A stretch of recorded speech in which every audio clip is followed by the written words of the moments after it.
सबसे पहले तो दो तहरीकों को मैं आपस में मर्ज करके समझाना चाहूँगा। पाकिस्तान बना 1947 में और इसकी तहरीक का आगाज़ हुआ हकीकी मायनों में 1857 की जंग आज़ादी से। ये 90 साल की एक तवील जदोजहद थी जिसके बाद पाकिस्तान मारिज़ वजूद में आया। 1857 की जंग आज़ादी में सबसे पहले तो जहाँ भी मुसलमानों की मीटिंग होती थी कि सुबह हमने इस तरीके से अंग्रेज़ों पे हमला करना है, इस तरीके से हमने उन पे काबिज़ आ जाना है, इस तरीके से उनके मोर्चों को नुकसान पहुँचाना है, वो रात को प्लानिंग होती थी और सुबह वो चीज़ इम्प्लीमेंट करने से पहले ही जो है ना नाकाम हो जाती थी। तो मुसलमान बड़े परेशान कि यार ये क्या माजरा है। और जब उस तहरीक को कई जगहों पर बुरी तरह जब कुचल दिया गया जंग आज़ादी को 1857 की, तो हुआ क्या कि तब पता चला कि उन्हीं महफ़िलों में जहाँ ये सारी प्लानिंग होती थी वहाँ कोई ना कोई ऐसा गद्दार बैठा होता था जो कहता तो ख़ुद को मुसलमान था लेकिन अंग्रेज़ों का मुखबिर होता था। वो जो मुखबिर जो टाउट होते थे उस दौर में, जो अंग्रेज़ों से चंद टकों के एवज़ ये सारे राज बेच दिया करते थे मुसलमानों के, उन टाउट्स को जंग आज़ादी और तहरीक खिलाफत में मुसलमानों को तबाह करने के बाद अंग्रेज़ों ने नवाजना शुरू किया अपने तमाम वफ़ादारों को। और नवाजना कैसे शुरू किया कि उन्हें सुबह का सूरज तुलू होता था तो घोड़े पे बिठाया जाता था और कहा जाता था कि ऐसे चलाओ दौड़ाओ जब तक सूरज गुरूब होगा, जहाँ तक तुम्हारा घोड़ा पहुँचता है वहाँ तक की ज़मीन तुम्हारी, तुम्हें वहाँ की दस्तार पहनाई जाएगी और तुम वहाँ के नवाब कहलाओगे। जब ये सारी ज़मीनें वहाँ बांट दी गईं इन टाउट्स को, वो वहाँ के नवाब बन गए। और उसके बाद जो कि थोड़े बहुत लोग रह गए, उनको क्या किया कि कई ऐसे मज़ार थे जहाँ पर गदी नशीन मौजूद नहीं थे, वहाँ पर दो तीन ऐसे मशहूर दरबार हैं जिनमें से एक शाह रुकन आलम रहमतुल्लाह अलैह का दरबार मुल्तान शरीफ में मौजूद है। वहाँ पर शाह महमूद कुरैशी के जो बुज़ुर्ग वग़ैरह थे, जो इसके अपने बुज़ुर्ग थे, उन्हें मुसल्लत किया गया क्योंकि उन्होंने भी उस जंग आज़ादी या तहरीक खिलाफत में मुसलमानों के ख़िलाफ़ लश्कर निकाल दिया था अंग्रेज़ों की हिमायत में। और फिर उन्हें वहाँ का गदी नशीन बनाया गया क्योंकि ज़मीनें तो ख़त्म हो गई थी, वो तो बांट दी गई और गदी नशीन बनाया गया कि मुरीद जो हैं वो बेचारे पूरे पाकिस्तान से आते हैं, वो शाह महमूद कुरैशी है इसके बाप दादा को तो नहीं जानते, वो तो शाह रुकन आलम रहमतुल्लाह अलैह और जो हज़रत बहाउद्दीन ज़िक्रिया मुल्तानी रहमतुल्लाह अलैह हैं उनके फॉलोअर्स हैं, तो उनकी अकीदत में आते हैं, तो वो जितने नजराने देंगे वो इनके हो जाएंगे। और मैं जब वहाँ मज़ार पे गया तो वहाँ पर एक कुआं था बहुत बड़ा, उसमें थोड़ा सा पानी था और ऊपर जाली थी और वहाँ लिखा हुआ था कि इसमें जितने पैसे गिराएंगे वो डूबेंगे नहीं, वो गीले नहीं होंगे। तो लोग ट्राई करने के लिए कोई 1000 फेंक देता, कोई 5000 फेंक देता, कोई 100 रुपये फेंक देता। अब उन बेवकूफ़ों को ये नहीं पता कि ये डूबें या ना डूबें, इससे तुम्हारा ताल्लुक़ नहीं होना चाहिए। ये ज़रूर होना चाहिए कि बाद में सारा पैसा जो है ना वो शाह महमूद कुरैशी साहब की जेब में जाएगा। इस तरीके से बेवकूफ़ बनाया गया, ये शुरू से होता आ रहा है। अब भी इसके अलावा जो एक किस्म के कवानीन बना दिए गए जिन्हें ड्रैकोनियन लॉज कहा जाता था, उस दौर में टीपू सुल्तान एक बड़े मशहूर शख्सियत का नाम था जिन्होंने अंग्रेज़ के ख़िलाफ़ लड़ा और जब वो शहीद हुए तो उनके हाथ में तलवार इतनी मजबूती से थामी हुई थी कि अंग्रेज़ उनके शहादत के बाद भी करीब नहीं जाते थे कि अभी जाके पकड़ेंगे, अगर इन्हें मैयत को उठाने लगेंगे तो अभी ये हाथ उठेगा और तलवार से हमारा जो है ना सर कलम हो जाएगा। इतना खौफ, इतना डर था अंग्रेज़ों को। तो वो टीपू सुल्तान क्योंकि उसकी मूंछें थी, दबंग किस्म की पर्सनैलिटी थी, वो चोगा शेरवानी पहना करते थे और पूरी दस्तार पहना करते थे। एक मतलब ड्रेस कोड होता था मुसलमान एम्परर्स का या मुसलमान उस दौर के वॉरियर्स का, तो उसको तौहीन और तौहीन आमेज़ वो दर्जा देने के लिए क्या किया गया कि अंग्रेज़ों ने जो अपने दरबान रखे, जो उनके घर का दरवाज़ा खोलते थे, जो उनको आके चीज़ें सर्व करते थे, जो उनके आके गाड़ी के टायर शायर साफ़ करते थे, ऐसे लोगों को कहा कि आप मूंछें रखो, हम आपको इसका अलाउंस देंगे। बड़ी बड़ी मूंछें रखने वालों को अलाउंस देना शुरू कर दिए। फिर कहा कि जी जो उनके ग़ुलाम होते थे ना अंग्रेज़ों के, उन्हें इन्होंने दस्तारें पहनाना शुरू कर दी, दस्तारें पहनाना शुरू कर दी। फिर क्या किया, उनको इन लोगों ने वो शेरवानियाँ देना शुरू कर दी कि शेरवानी पहनो, ऊपर दस्तार पहनो और मूंछें रखो बड़ी बड़ी। इस तरीके से ये जितने भी मुसलमान एम्परर्स थे इन लोगों की तौहीन की गई। और फिर आपको पता है अंग्रेज़ के जो मेस होते थे वहाँ पर शराब सर्व करने वाला जो वेटर होता था उसके लिए दाढ़ी लाजिम होती थी कि जो शख्स दाढ़ी रखेगा वही आके शराब सर्व करेगा, बाकी नहीं।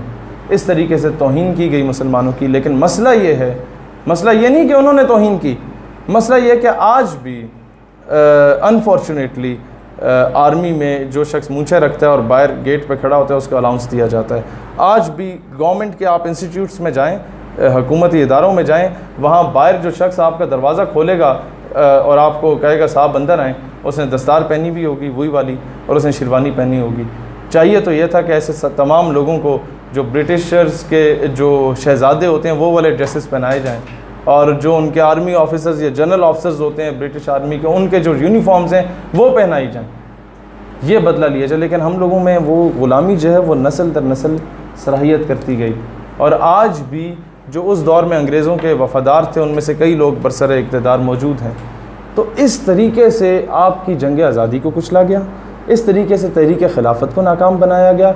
जो गांधी का किरदार था वो आपके सामने, वो एक किस्म का मीठी छुरी चलाने वाला शख्स था। वो कहता तालीम छोड़ के सड़कों पे आ जाएं। फिर वो कहता है जनाब आप अफ़गानिस्तान और ईरान हिजरत कर जाएं। जब वहाँ नहीं जा सके वापस आए मुसलमान तो उनके घरों पे कब्ज़ा कर लिया।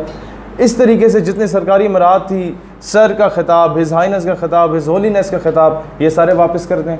बाद में जाके फिर अंग्रेज़ों के चरणों में बैठ के गांधी साहब और कहने लगे कि जनाब मुसलमानों से ख़िताब ले लिया जाए, इन लोगों ने आपसे बगावत की। पहले मुसलमानों को उकसाया, फिर अंग्रेज़ों को कहा कि इन्होंने बगावत की, अब ये सारे ख़िताबात हिंदुओं को दे दिए जाएँ, या आपसे वफ़ादार रहेंगे। और हिंदू बनिया चापलूसी करने में बहुत अच्छा किरदार अदा करता है। मुसलमान में कहीं ना कहीं गैरत जो है ना वो झंझोड़ी जाती है। फिर 1857 की जंग आज़ादी में दो ऐसे वाक़यात हुए थे जो कि आज भी इंसान का जो ज़मीर है उसे झंझोड़ने के लिए काफ़ी हैं। उस दौर में सबसे पहले जिसने अलम जिहाद बुलंद किया उस हस्ती का नाम अल्लामा किफ़ायत अली काफ़ी रहमतुल्लाह अलैह था, और उन्होंने अंग्रेज़ों के ख़िलाफ़ ये अलम बुलंद किया। उन्हें पकड़ के गिरफ़्तार किया गया और उन्हें कहा गया कि जनाब आप सबसे बुज़ुर्ग हैं, हम आपको बख्शना चाहते हैं, छोड़ना चाहते हैं, लेकिन एक बुनियाद पे आप ये फतवा वापस ले लें। तो उन्होंने कहा कि नहीं, मैंने तो रसूलुल्लाह अलैहिस्सलाम का कलमा पढ़ने के लिए पढ़ा है, छोड़ने के लिए तो पढ़ा नहीं है, तो मैं दस्तबरदार नहीं हूँगा। हुआ क्या कि उनके सामने जो उनके दोस्त उलमाए कराम थे जो इस मामले में, इस कैंपेन में उनके साथ साथ थे अंग्रेज़ों के ख़िलाफ़, उन्हें तोपों के साथ बांध के और तोपें चला दी जाती थीं, उनके चीथड़े उड़ते थे और कहा जाता था बुज़ुर्गों अब ये फ़ैसला वापस ले लो। वो कहते थे नहीं, मैं ये काम कभी भी नहीं कर सकता।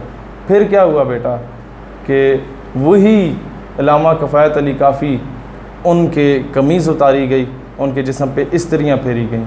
और ये इस्त्रियाँ ये वाली नहीं होती हैं जो आज ये मॉडर्न किस्म की इस्त्रियाँ, उस दौर में बच्चा बड़ी बड़ी इस्त्रियाँ खोली जाती हैं, दरमियान में कोयले डाले जाते थे।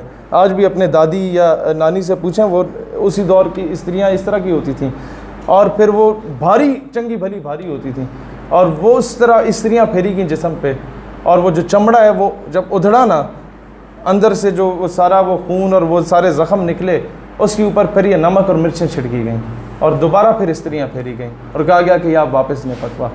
लेकिन उन्होंने नहीं लिया। और फिर अगले दिन जब फांसी के फंदे पर लटकाने के लिए जाना था तो अल्लामा किफ़ायत अली काफ़ी उसी तरीके से, बुज़ुर्ग थे लेकिन उसी तरीके से दलेराना तरीके से दबंग अंदाज में खड़े हुए थे।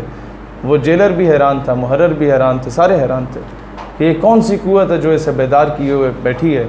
वहाँ इकबाल से जब मैं सवाल करता हूँ कि कौन सी क़ुव्वत है जो मुसलमानों के मुर्दा ज़मीर को झंझोड़ के इकट्ठा कर सकती है और बेदार कर सकती है, तो इकबाल ने वो एक जुमले में अगर मैं उससे जवाब मांगूँ तो उसकी पूरी शायरी से मुझे जवाब मिलता है कि the power that can blow the dead body of Umma is Islam and all that Islam lies in इश्क़ रसूल अलैहिस्सलातु वस्सलाम। और वहाँ पर अल्लामा किफ़ायत अली काफ़ी जब फांसी के फंदे पे जा रहे थे लटकने के लिए, तो ये अल्फाज उनकी ज़ुबान पे थे कि कोई गुल बाकी रहेगा ना चमन रह जाएगा, कुछ भी बाकी नहीं रहना, कोई गुल बाकी रहेगा ना चमन रह जाएगा, बस रसूल अल्लाह का दीन हसन रह जाएगा।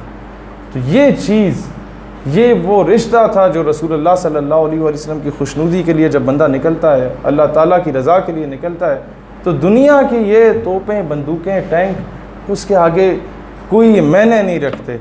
और ये तहरीक जो कहा जाता है जी 1940 में शुरू होगी, 9 पहली शहादत वो थी, उसके बाद से ये 90 साल मुसलमान जो जुल्म की चक्की में पिसते रहे, आखिर एक वक्त आना था जब अल्लाह ताला ने कायद आज़म मोहम्मद अली जिन्ना रहमतुल्लाह अलैह से वो काम लेना था और अल्लामा इकबाल रहमतुल्लाह अलैह के ख्वाब को शर्मिंदा ताबीर करना था, और आज हम इस आज़ाद फ़िज़ाओं में सांस ले रहे हैं।